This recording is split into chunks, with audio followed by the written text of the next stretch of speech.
Hello, and welcome to this FMSP online revision session. This session is looking at the MEI Further Pure 1 specification and the topic of complex numbers. We'll start by looking at the specification and seeing what you need to know. You need to be able to solve any quadratic equation with real coefficients, obviously for this topic including those which have complex roots. You need to be comfortable with complex numbers and be able to manipulate them, adding, subtracting, multiplying and dividing.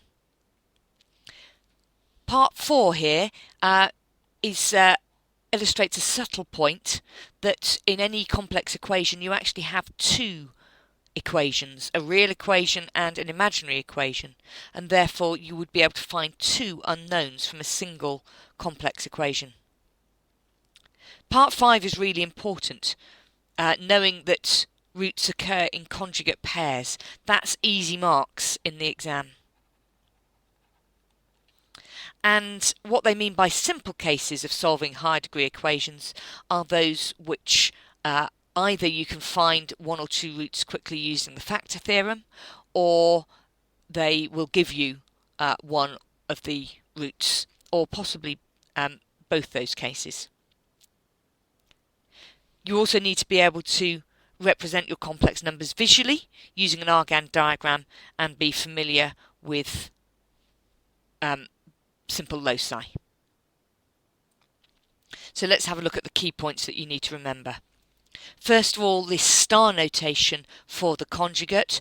Don't be fooled by that. You need to be able to deal with a modulus of a complex number.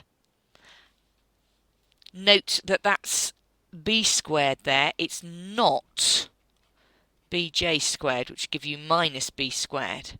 It's plus b squared. That's the distance of your point z from the origin. And if you've got 2 points, then the modulus of z1 minus z2 is the distance between those 2 points. The argument of a complex number is a little bit more complicated. It's the angle between the line connecting the origin and the point and the real axis.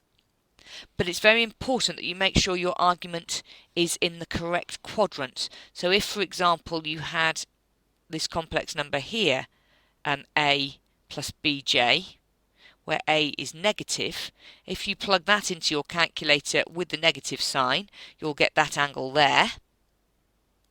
And if you plug it in without the angle, then you'll get this angle here.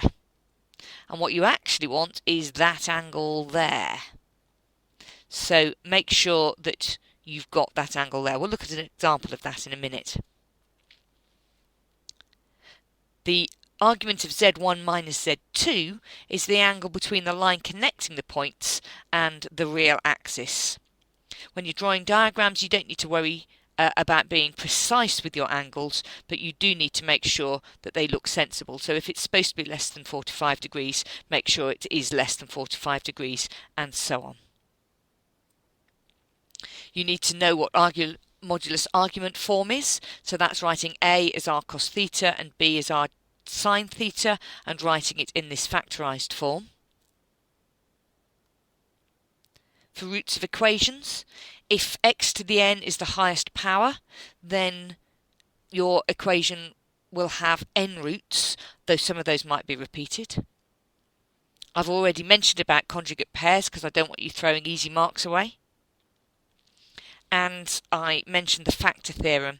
Remember, that's where a is a root if and only if x minus a is a factor. So if you want to find factors, you can plug numbers in until you get 0 out, and then you know that x minus that number is a factor. There are 3 loci that you need to know. The first one is the circle, modulus of z minus z1 equals r. Do take care with negative parts, so rearrange it so that you have z minus a single complex number in brackets, and that complex number is then the centre of your circle. The perpendicular bisector of the line joining 2 points, and again rewrite it so that you have z minus a single complex number in each of those modulus signs. And similarly with the argument equation, make sure it's z minus a single complex number. With your half line, make sure that you show it going off to infinity in one direction and just a point at the other. Drawing your dotted line parallel to the axis and label the angle. Okay, let's have a look at some questions. It's always a good idea to read through the whole question first. So here we've got what looks like a reasonably straightforward question. It's number 2 in the exam, so they've not got too difficult yet, but there is some need for precision. You've got to give the first 2 in particular forms. And for question 3, part 3, make sure that you label your diagram carefully. So z plus w all over w. That's 3 minus 2j plus minus 4 plus j. I'm using brackets there to make sure I don't mess up my minus signs anywhere. Copying my numbers carefully, making sure that I've got the right numbers. So the numerator is 3 minus 4 is minus 1, minus 2j plus j is minus j. And then I'm going to multiply numerator and denominator by the conjugate of the denominator.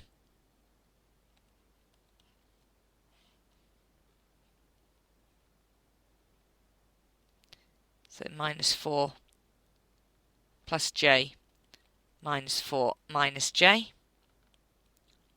Multiplying that out, minus 1 times minus 4 is 4. Plus j plus 4j, that's plus 5j, and then plus j squared. And I'm not trying to simplify that all in one go. I've got other working I need to do anyway, so it's not really saving me any time, and I won't get my minus signs wrong doing it this way.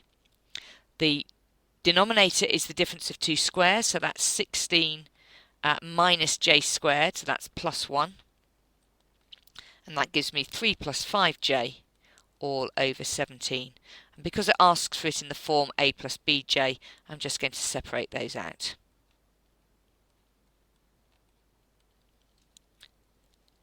For part 2, expressing w in modulus argument form, w is minus 4 plus j, and so the modulus of w is 4 squared plus 1 squared, all square rooted, which is root 17. Then I need the argument of w, and as I said, draw a sketch. Okay, that length is 4, that is 1, that's a right angle. This angle here, alpha, tan alpha is a quarter, and that means that alpha is 0.24498 radians. You should be working in radians. And the angle that I actually want, which is that one there, is pi minus alpha. That's pi minus 0.24498, which is 2.8966. So the argument of w, I'll write that to 3 significant figures, 2.90 radians. And therefore w in modulus argument form. Note that it says express w in modulus argument form, not just find the modulus and argument. So I need to do this last step to get all the marks. Root 17 cos 2.90 plus j sine 2.90. And then showing it on a diagram. I'm using a fresh diagram here so that it doesn't get confused with the alpha that I had marked on the previous one. Do use a ruler to mark your point. It's difficult to do that on the screen.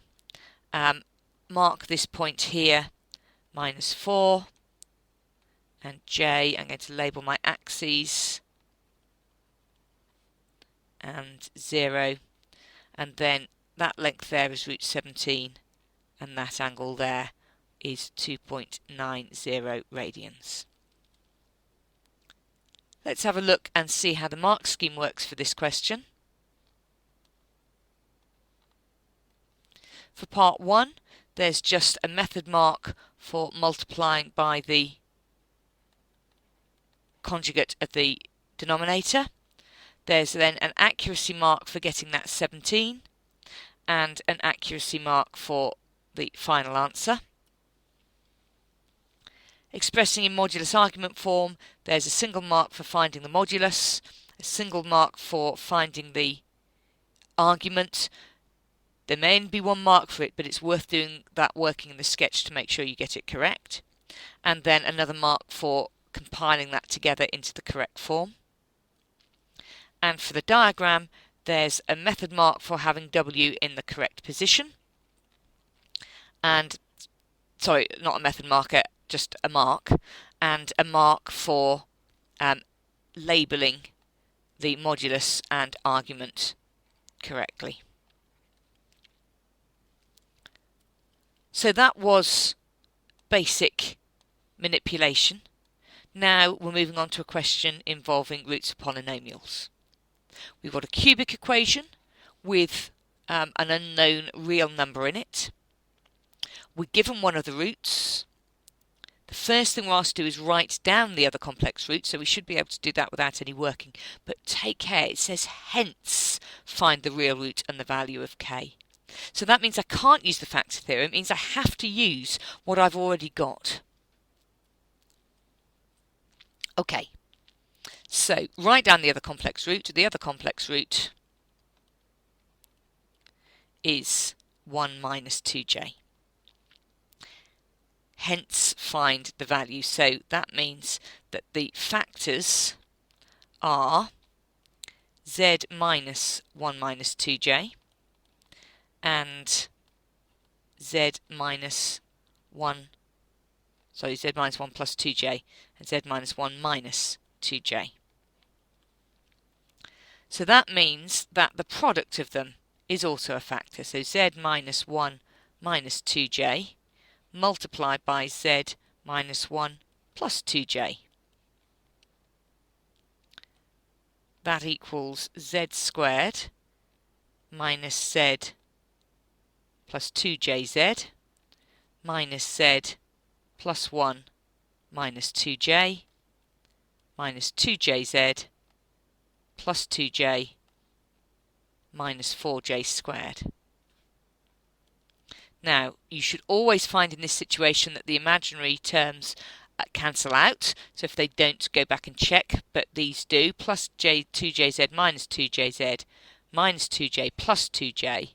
And that gives me z squared minus 2z. That's minus 4jz becomes a plus 4 with the plus 1 is plus 5. And that is a factor.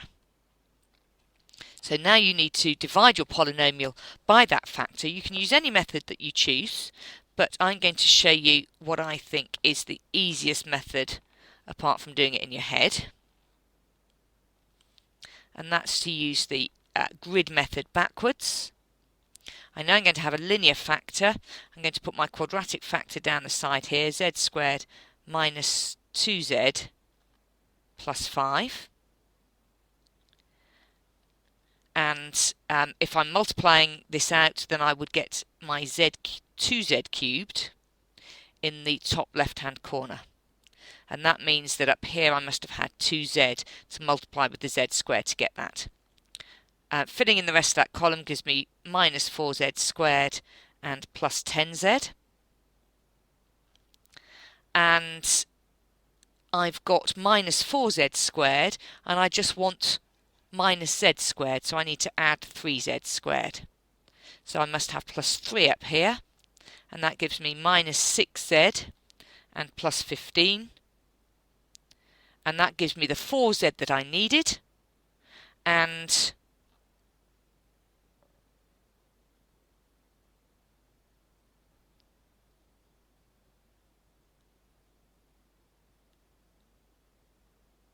plus 15 for the value of k.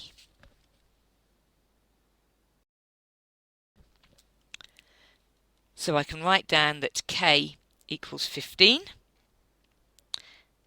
and 2z plus 3 is a factor, and the real root is minus 3 over 2. Okay, let's look and see how the mark scheme works for this question. Just a single mark for writing down the other complex root. There's then a method mark for multiplying those two factors together, and an accuracy mark for finding z squared minus 2z plus 5 to be a factor. There's then a method mark for whichever method you choose to apply to do the division, and an accuracy mark allowing for follow through from your root for the real root, and an accuracy mark correct answer only for finding k.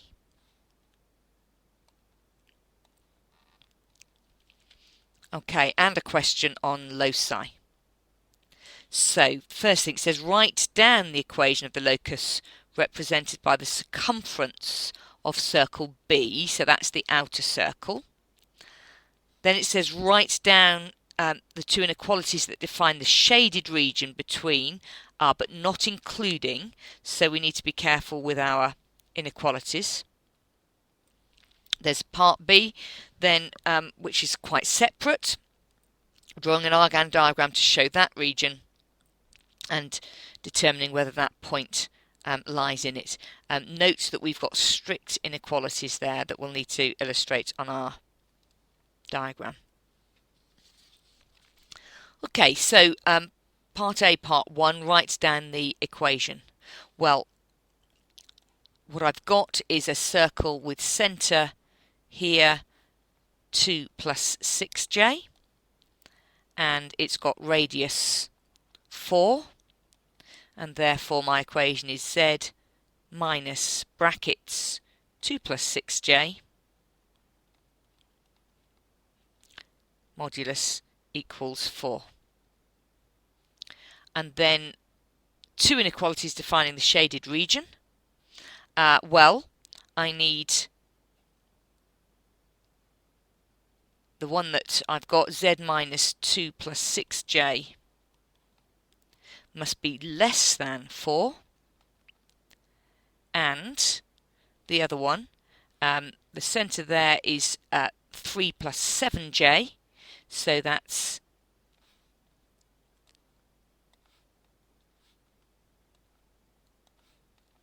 z minus brackets 3 plus 7j, and that has to be greater than 1. For part B, I need to mark on the point 2 plus j,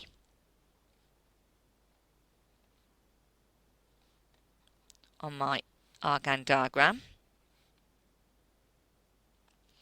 and pi over 4 is 45 degrees, and 3 pi over 4 is 135 degrees, so need to draw with a ruler dotted lines because they're strict inequalities,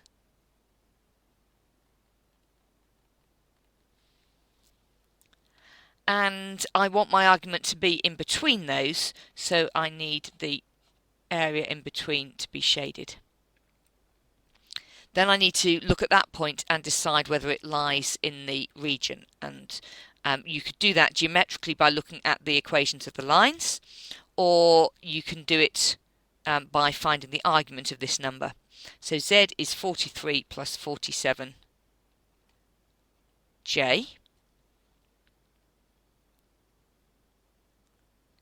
and that means that z minus 2 plus j is 41 plus 46j.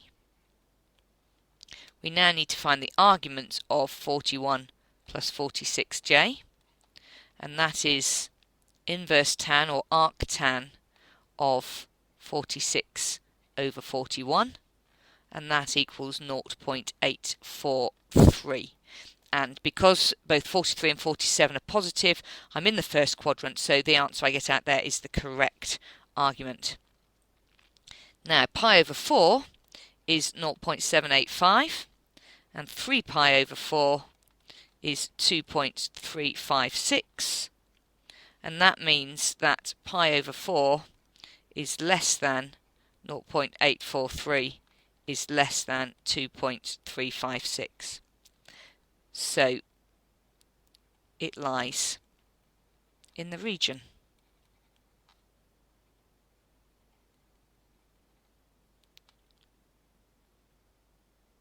Okay, let's go and have a look and see how the mark scheme works for this question.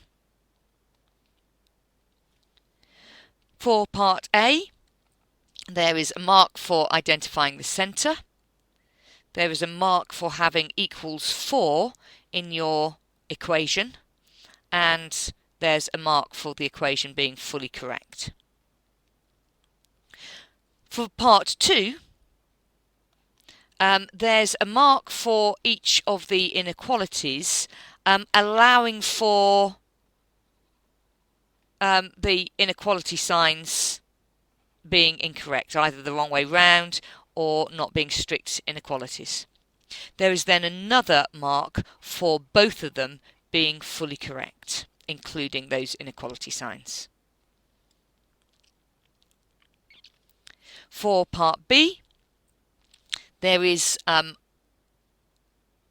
one mark for any straight line through the correct point, 2 plus j.